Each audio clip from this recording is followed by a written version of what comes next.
Alright,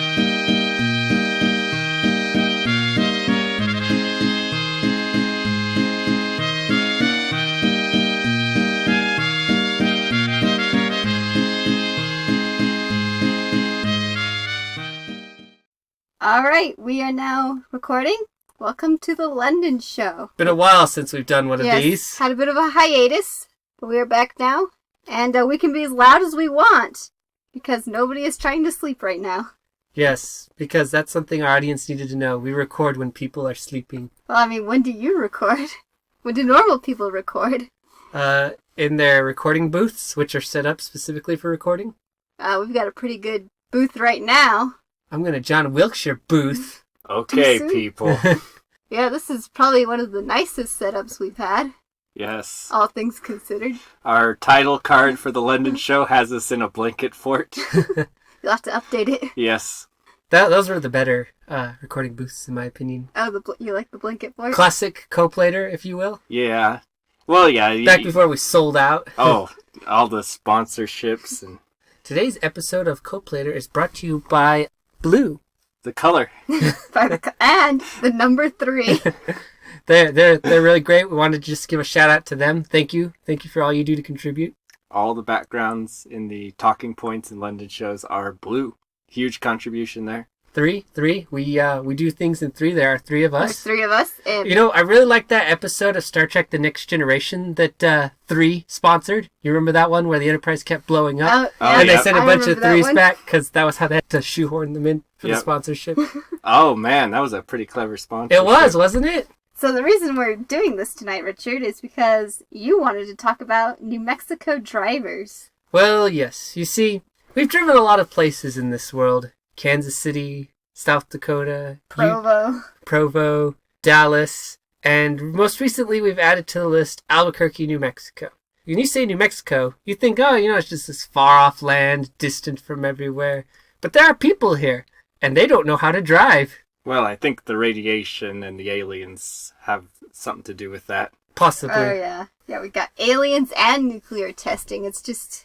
We're just asking for most it. of the nuclear testing actually happened in Nevada. I think we had all of one bomb, and that was just the first one. The most important one. That was before they figured out how to keep the mutating radiation. Oh yeah, we had the giant place. ants and giant bees. The giant spider. See, after that, the nukes they built later were much better about just regular radiation. Yeah. They proved on Mythbusters those actually kill things. Yeah, radiation that, makes people sick and die. Not the kind of radiation that gives superpowers to every living thing it touches. Makes things giant. But anyway, back to New Mexico. People don't know how to drive here. You have a speed limit. It could be 40 miles an hour. It could be 30 miles an hour. It could be on the freeway, 70 miles an hour. And nobody believes in speed limits. Now you might be thinking, oh, okay, they drive really fast. And they do. They do drive really fast. You get people that are doing 30 miles and over. And they ride up on your tail, and you're going, okay, that's cool. You can just go around me. No, all right, you can stay there. But then you've got people who don't understand speed limits in the other direction. So it's 45. You're going to just keep doing 30. Okay, that's cool. Oh, your buddy next to you, you're also doing 30. Oh, okay. So we're all stuck behind you. You've got 20 cars behind you, and we're just going to cruise slowly down here. And you're not an old person. Okay. Get off the road, please. So maybe they do believe in speed limits. But they believe that it's the bad number. They don't know why. Just, you can go faster than it, you can go slower than it, but it's the bad number. Don't go at that speed. Well, maybe speed limits are like subjective reality. It's whatever you believe it is. It's like religion. You believe in what you want it to be, and nobody cares. Yeah. And, the cops here, they're too busy busting drug rings and catching violent criminals, so they don't have time to pull people over for tickets and stuff. So you can go as slow as fast as you want. Nobody cares. It's great. Except when they're riding your tail or you're riding their tail. Yeah. Then it's horrible. Except that everyone else does it. If it was just us, it would be great. But it's everyone, so that makes it bad. There's a lot of stereotypes with traffic, like people who don't use their blinkers or people who slow down in the left lane or straddle 2 lanes. Take every stereotype you can think of traffic, and it's here in New Mexico. All of them. Yep. If you don't think it's possible, they're here. They're just trying to be safe drivers, Richard.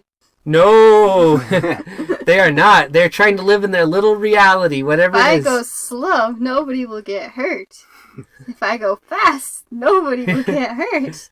If I slow down at a green light, I'll be safe. Yes. Nothing unexpected happens when you slow down really fast. There's so much truth to that. Oh, and going down hills.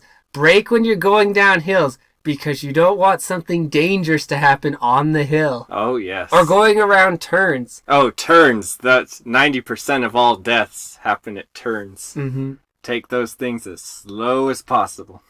Our next sponsor today are Christmas trees. Now you're just pointing at things. And alpaca sweaters, those are also pretty cool. How about ironing boards? Are they All of these things sponsor sponsored us today. Without them, we wouldn't be here. Did you ever think about that? Also, floorboards. Floorboards are sponsoring us today. But we're sitting on carpet, Carpet on the floorboards? I guess. You could be here without carpet, but could you be here without floorboards? Well, we wouldn't. We'd probably be outside or something. Then the outside would be sponsoring us. I guess so. Well, isn't it already? No. 'Cause Nature wants to kill us. Yeah. Nature's a terrible, cruel mistress with storms and wild animals with sharp teeth and disease and volcanoes and asteroids and gamma ray bursts. Just bad. It's real bad. I take it you had a bad experience with nature once. Nature's tried to kill me on multiple occasions. Well, maybe you just haven't met the right nature yet. Oh, I've met plenty of good sides of nature. I'm a nature photographer, so I regularly see nature's good side. But let me put it to you this way. If you had a neighbor that, they sometimes came out and said hi to you, were really friendly, but then every once in a while they tried to kill you, would you want to be neighbors with them? No, you wouldn't. I don't care how many nice pies they bake for you. One of those has probably got poison in it. That is a really good point. But you see, the great thing about humans is we figured out how to eat the poison pie anyways. That's true. And also, aren't we nature? Well, shh. Man and nature are two separate things. We have been conditioned to understand this from a young age. Okay, then. Man exists in a vacuum, distinct and separate from Well, nature. I mean, if you think about it, we kind of do exist in a vacuum. But so does nature. And nature abhors a vacuum. That's why it likes to stay on Earth and not go into space. Yes. I feel like nature is a very subjective term. Like, And see, this is how you know humans are separate from nature. Because we do like going into space. oh, perfect. It's like, well, where does nature begin and end? Is the biosphere nature? Is the environment nature? Is geography nature? Is the planet nature? Is the universe nature? Like, is it anything living? Is it things living things or interact with? Trees. It's Trees. just trees. It's just the trees. It's It's trees. just trees. And whatever endangered species is on the list. Not just trees. Yeah, trees. That's all it is. See, everyone gets so confused, but really, it's just trees. Yeah. I mean, that's what you think of when someone says nature. What about whales? Nope. No, No. Just trees? just Just trees. trees. Well, okay. That's why our sponsor today is Christmas trees. Yes. Oh, bringing it back. Whoa. Those religious Jesus-worshipping trees. Actually, they're originally pagan. We were talking about a segment of the London show. Oh, where yes. you regale us with tales of your nightly adventures. Okay, so I have some really narrative dreams. Like, everyone has dreams sometimes. And occasionally I have really good dreams. Where it takes things from my life and actually tries to build a cohesive story out of it. The subconscious is a very strange place. So I'm gonna share some of the more interesting ones. Entertaining. Entertaining, yes. Okay, so one time, me and some other people were watching Star Wars Episode 3, Revenge of the Sith. And as Most quotable Star Wars movie ever. Yes, it's kind of one of our favorite Star Wars movies here at Koplaidr, in an ironic way. Now, as usually happens in my dreams when we're watching something on TV, us watching it starts to fade out and the TV, what's going on inside, becomes the dream. So in this case, we were watching Revenge of the Sith, and in the movie, Anakin and Padme were riding on a speeder on an alien planet, and they were trying to escape from the evil empire. And so they found like a cave where it would be safe for them to hide, and there were all these Egyptian hieroglyphics inside the cave. And while they were inside the cave, they heard the sound of rocks being knocked over behind them. And so they spun around, and who was there at the mouth of the cave? but Stephen Hawking. And on his little keypad, he typed in, "Darth Vader has sent me here to kill you."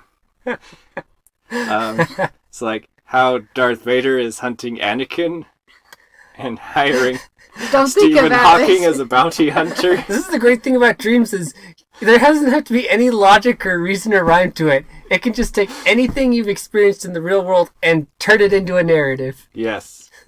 And so after Stephen Hawking typed that in, 2 rocket launchers folded out of the sides of his wheelchair, and he started shooting rockets at Anakin and Padme. And so the 2 of them were dodging rockets and running deeper into the cave, and the explosions caused the floor of the cave to drop out, and there was lava underneath. And so they were standing like on a pillar sticking up out of the lava, and they saw their escape, another tunnel leading out. So Anakin, he threw a grappling hook, and he swung Padme across. Just like in A New Hope. Yeah. So pretty crazy, subconscious. But R2 was left behind, so Anakin swung back and grabbed R2 and swung across again. And then I was there. Because why not? Yes, it was no longer a movie at that point. So he had to swing back and grab me and then swing back across again. And then we all jumped out of the cave just as it all collapsed. And that was that dream? Yeah, and that was that dream. Well, it goes on, but that was the most entertaining part. I like the part where Stephen Hawking comes in. "Darth Vader has sent me to kill you." He would make a formidable assassin. Yes. And then you had a couple of other ones that were particularly entertaining that you were going to tell. Okay, I know of one other that I was thinking about. Was it the one with Thor? Yes, it was the one with Thor. Tell the one with Thor. So it was us, me and my siblings specifically. Sometimes it's random people who I know in the dream, but I wake up, it's I don't know those people.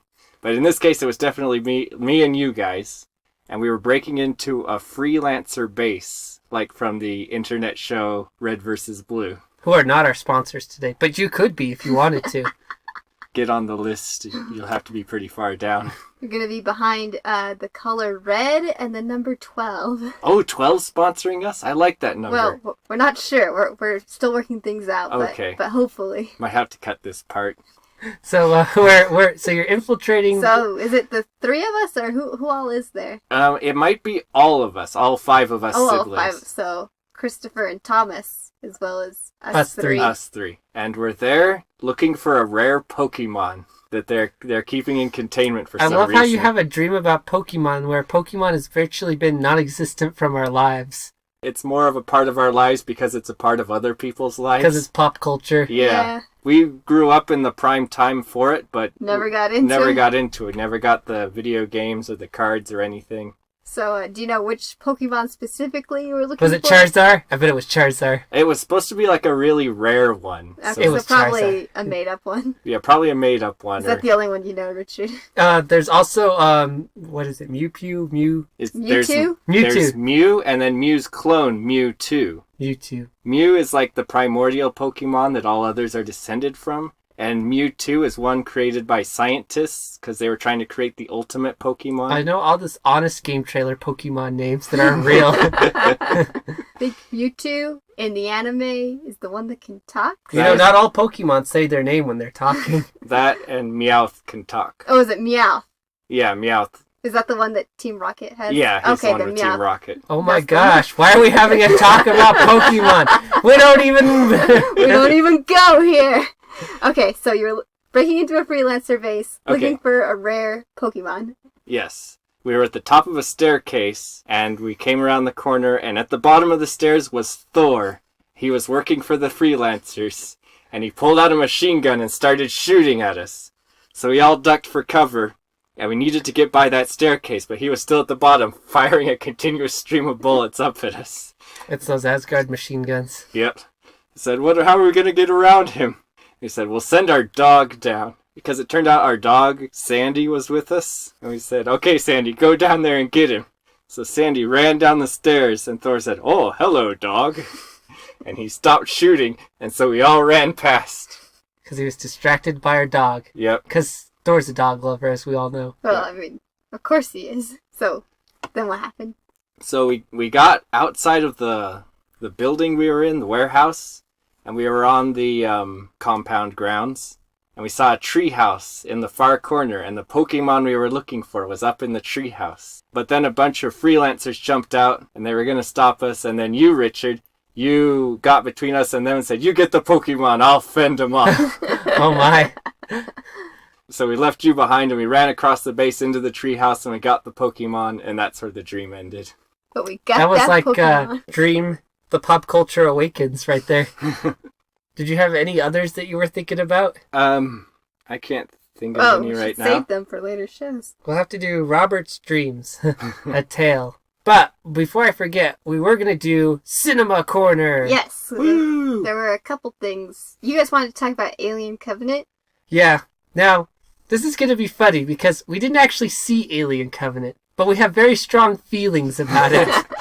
We heard people who did see it talk about it, and so we're I going to don't know go what off of this- what they said. I don't know what this is, but I have a very strong opinion about it. Let me put it to you this way. The movie came out and I felt like Han Solo. I've got a bad feeling about this. Alright, I feel like Alien and Aliens, the original two from back in, the 80s? Mm-hmm. They're classic science fiction movies. One is horror and one is action. Two very different genres, same universe, one same actor, and just a lot of fun. Just classic. If you haven't seen them, go see them. And as a fun fact, Bungie's first Halo game borrows a lot of inspiration from Aliens. Oh, right yeah. down to the cigar-smoking black sergeant guy. I'd never thought about that. It's pretty funny. And the whole horror angle with the parasites, the flood. Yeah, there's a lot of inspiration that they're paying homage to. But they're really great movies, and they really set a precedent. Naturally, there were a couple of sequels that didn't do so well, and it's like, whatever. You know, every franchise has got the oddball sequel that comes out, and it's like, oh, whatever. Well, fast forward, 30 years now? Yeah, it's been 30 years, and out comes Prometheus. And when it comes out, everyone's going, oh, man, this is like science fiction for our generation, and is he going to do it? Is he going to tie it into that? Because there was a lot of hope that Ridley Scott would tie it into the Alien franchise somehow, because there's a lot of hinting and cryptic lore to it. And it turns out he did tie it in. It also turned out that Prometheus wasn't that great of a movie. Had a lot of plot holes, had a lot of subplots that didn't go anywhere, had a lot of convoluted story ideas, and some dumb ideas. It looked very beautiful, but just really dumb. Did you ever actually watch Prometheus, or is this another? You heard people talk about it. I did a lot of research on it. Okay. There was some good critical analysis done, and if you're just lazy, you can watch the CinemaSins for it. That's an easy Oh yeah, they did the CinemaSins for it. Because I was very interested in it when it came out. I thought this might be one I'd want to go see, and then I started reading the reviews for it, and I went, oh no. Because I was genuinely interested in it. I thought, okay, this could be something good. And it wasn't. I was actually in a mall with some friends in Panama, and they were playing it on a TV in a store, and so we all stopped, like, what movie is this? Because none of us had seen it. And it was that first scene, like, where it shows the engineer giving his life to create life on Earth. And I remember seeing that, and I didn't know what movie it was for, because it was just on a TV. We didn't know what it was for, and I thought, holy crap, this looks like a cool movie.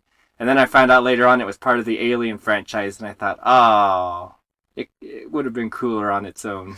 I know, and that's the thing is, I feel like these new movies they've done, they could have been good on their own, but they're not good in and of themselves. And now because they're connected to Alien, they're dragging Alien down with it. Yeah. And then out comes Covenant, which is like, okay, we learned our mistake. We're going to tie it even more into Alien this time, but keep all of the dumb stuff we did in the first one. See, I had no hope for Covenant. I didn't either, but I thought, we'll see what happens. We'll see what happens. And yeah, they're trying so hard to do a kind of science fiction for this generation, but build into the nostalgia train along the way. It can't just be its own thing. And it's dumb. It's just really, really dumb. They're trying to do sci-fi for our generation. Well, it turns out sci-fi for our generation sucks. I don't know, that new Transformers movie looks pretty cool. Well, I mean, Transformers, they're always a win. You can't fail with a good Transformers movie. No, Michael Bay can do no wrong. He is our patron saint of filmmaking. Now, it may sound a bit pretentious to critique a movie you haven't seen, but I feel like that's a critique in and of itself. If it's so bad that you don't want to go and see it, then what does that say about the film? It has really bad word of mouth. Well, to be fair, Promotion. that's a big aspect of the film culture, is word of mouth. I mean, that's the only reason I watched Napoleon Dynamite, because it had such good word of mouth Yeah. about it. I was like, what is this? And then the first time I saw it, I was like, what is this? But the word of mouth just kept coming back. And like a fine wine that's aged well, you come back. You have so much experience with fine wine, don't you, Richard? Oh, yes, Well, I absolutely. mean, you did live in California for a couple of years. Maybe we should get Harvard back. He knows a bit about fine wine. No, don't bring him in here. He'll talk all day about various vintages and no. We're talking about Napoleon Dynamite. We're talking about movies. There was a new Guardians movie that came out. Guardians of Gahul? Uh-huh, yep. The Oh, owls. yeah. The owls are back. Oh, Man, those owls, they're just so owly. I had a roommate once. That was one of his favorite movies of all time. Guardians of Gahul? Uh-huh. I chose not to comment on that. I didn't want to upset him. I actually read one of the books in that book series once. Just one, though. And then I never picked it up again. I Oh my. was like, oh, owls, that's cool. I've actually not done a whole lot of research into it, just because meh. Yeah, But It's- I've heard it's not very good. I liked it the movie. a little bit. Oh, we've got somebody who wants to talk on the pro side for it. It's like the writing isn't great, but it has a lot of things that I really like. They're Like really- kind of an epic story. It has a lot of tropes you enjoy. Yes, a lot of tropes I enjoy. well, and that can be a redeeming factor. Tropes done well make up for. Or even if it's just like a particular trope you really enjoy, even if it's not done so well. It's like, hey, I like that thing. Yeah. The rest Well, of this is terrible, but I like that That's thing. part of the reason why I always come back to the Star Wars prequels, because it has all the Star Wars tropes, and it's like, how can I hate you when you have all these things that I love? It's like an abusive relationship. I always come back. I can't quit you. And now But you don't have to. For the rest of your life, Richard, there will probably always be new Star Wars. And I'm okay with that. And I am definitely okay with that. But Guardians of the Galaxy, that's Oh. the other No, Guardians. that one. Oh yeah, Yeah. that little movie that we also saw recently. That one's been really well analyzed, and so there's a lot of things been said about why it went well. So why don't we talk about why it went well for us? Well, I mean, it's just fun to watch. The comedy is, I feel like it's close to our kind of comedy stuff that Mhm. we enjoy. Ego's Planet was entirely artistically designed after the Mandel Cube, which is a 3D fractal. Oh, so that was something you noticed. Yeah, yeah. Go onto YouTube or DeviantArt and search Mandel Cube, and you get a ton of really pretty images. And that's kind of all what was built into. Well, even the furniture was built into that. built into, like, based off of those fractal shapes. I Well, thought nature that was is really cool. fractals. Yep, and being the nerd that I am, that was a lot that I was thinking about through all those scenes. I'm sure there was plot and stuff Yeah, going on, but I was thinking, oh, that's so cool. They used that in a movie. Yeah, I didn't even notice that at all. Completely missed it.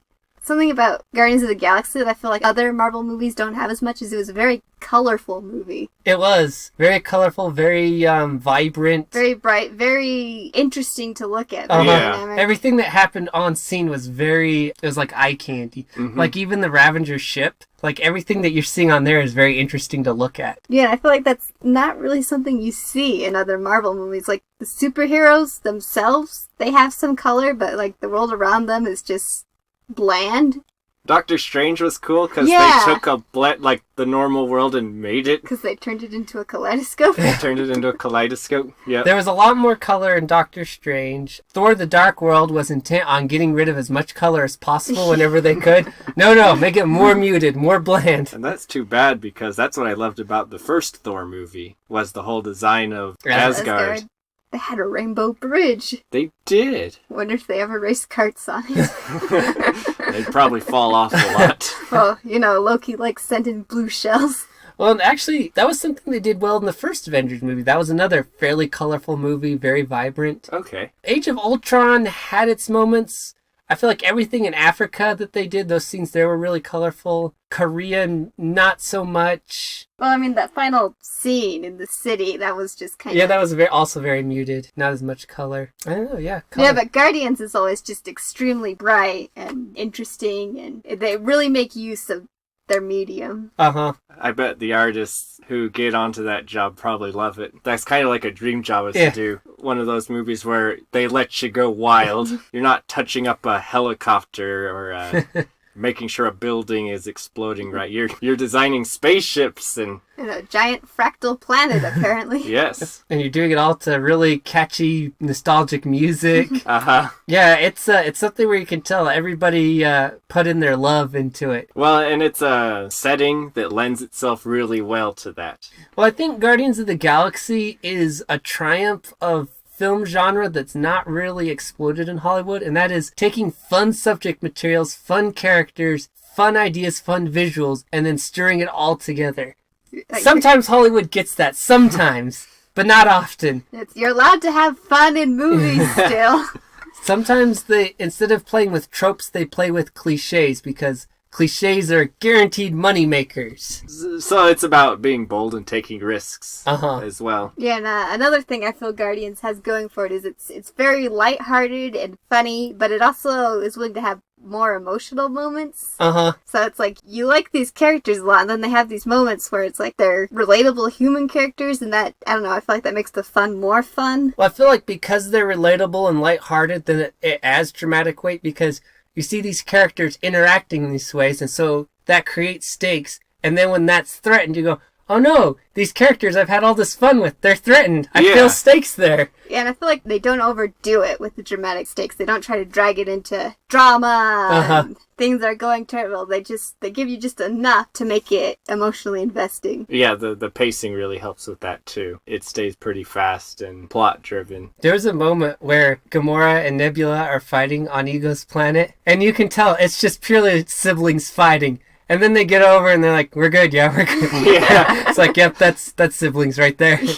Yeah, that I wasn't expecting it to go that way. I thought, oh boy, it's going to be a lot of drama and some crying, but no, they worked it out and it was great. It was a fun moment, and it could have easily just turned into pointless action, but they really tooled the scene to convey a very specific feeling, and it worked because of that. The over-the-topness of the action fed into it. Uh-huh. When she picks up the gun and it's just blasting away at her ship, it's like, yeah, this is pretty funny. And yeah, in another situation, be like, how is this character still alive? How are they not dead? How are those bullets missing? And that's not the point. Like, you expect the bullets to miss her. Uh-huh. Just a good movie. Yeah. Yep. So, yeah, we liked it. 2 thumbs up. 8 out of 8. Would watch again. I'll give that 2 Baby Groots out of 2. Oh yeah, Baby Groot was great. Do we even need to say anything about Baby Groot? It's I got am Baby Groot. It's almost a shame that you have to say goodbye to Baby Groot. I know. I almost like Baby Groot better than I liked Yeah. regular Groot.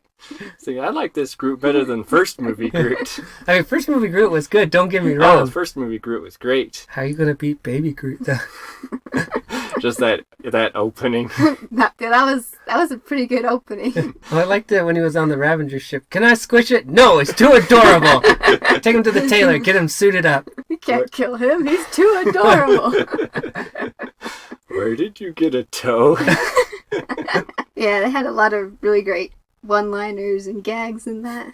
You almost don't even need to say the Mary Poppins line. Yep. That's the things I love about Guardians movie. And there's some examples in the first one that escape me at the moment. But they just pull these random one-liners out of that are just, you don't expect them, and they just stick with you. We're like Kevin Bacon. Yeah, that was. Why do you want to save the galaxy so bad? Because I'm one of the idiots that lives in it. Best hero motivation of all time. Good movie. Good movie. Yep. Were there any other movies? What have we seen There recently? are no other movies. No, pretty much. You know, it's interesting. I was looking at Rotten Tomatoes because that's kind of my first line of looking at whether or not I want to see a movie or whether or not how I'm going to judge it. And there's a lot that came out recently, a wave of them, where the critics absolutely despised them. But then the audiences gave them passable reviews like, yeah, it was okay. It was good, or some even really liked it. And it's just interesting to see the divide there. When that happens, it almost becomes a wild card because it's like, well, okay, maybe that audience enjoyed it, but maybe I won't. Or, well, gee, maybe if these critics don't like it, I can't really trust their judgment on this genre. And it's killing me because there was one that came out recently, and I cannot remember it for the life of me at this moment, that I was thinking about, like, should I rent this when it comes out? And when I saw the initial rating, the critics really hated it.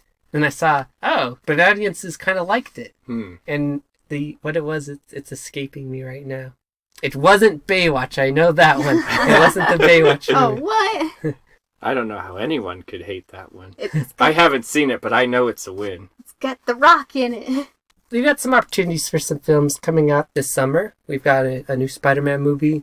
Maybe they'll get it right this time. We'll see. Fingers crossed. I feel like there was something exciting. We got a new Star Wars. The Emoji movie's coming out. Oh, well, the Emoji movie. Oh, there we go. Star Wars doesn't come out this summer. It comes out this Christmas. It'll feel like summer. Well, that's because we live in New Mexico, where it doesn't get very cold in the winter. That is true. You Let's nincompoop. see. Oh, Pirates of the Caribbean. That was the one I was thinking about. Oh, Audiences actually had decent things to say about Yeah, it. I heard that it's better than On Stranger Tides. Yeah, Stranger Okay. Tides was kind of I a think, mess. well, the thing was they tried to make Jack Sparrow the main character, but he works better as a side character. Uh-huh, he does. Did they do that with this one? I feel like he was still a main character. Well, because I saw the trailer and it looked like... You've got this dead pirate guy. Yeah, it looked like... And then there's these two younger characters that are doing things. Yeah, I think they're gonna make them And the characters. what's his bucket? Legolas is in there again. Yeah, I heard, like, him and Keira Knightley, like, they have brief parts in the movie, but they're not major players. I'm immortal, but I'm getting older. Kind of like how he had to play a younger Legolas in The Hobbit. Yep. Maybe that's the curse of Daniel Bloom. Orlando Bloom. Yeah, him too. Oh my. No one can remember his name. And as he gets older and older, they force him to play younger and younger roles. I want to see a Pirates of the Caribbean movie that takes place, if not in modern times, then at least in the 20th century. And it's just Jack Sparrow dinking around the Caribbean, like messing with cruise ships and stuff. And then he goes to Orlando, Florida, just to be ironic. He could even kind of wink at the camera walking. It's like, spring in Orlando, Florida. Things are in bloom, you could say. But I mean, he wasn't called Orlando Bloom in the movie. Well, that's why it would be sneaky. That's a little too sneaky for Jack Sparrow, I think. Is anything too sneaky for Jack Sparrow? Yeah. And I feel like it's been a long time since I've seen any of the Pirates movies. Same. Might have to go back and revisit them. At least the first one. That one was really I remember rewatching the second one with roommates about 3 or 4 years ago, and it was actually a little bit more bearable this time around. Maybe just because hindsight. good. Yeah. The second one was trying so hard to build up the third one.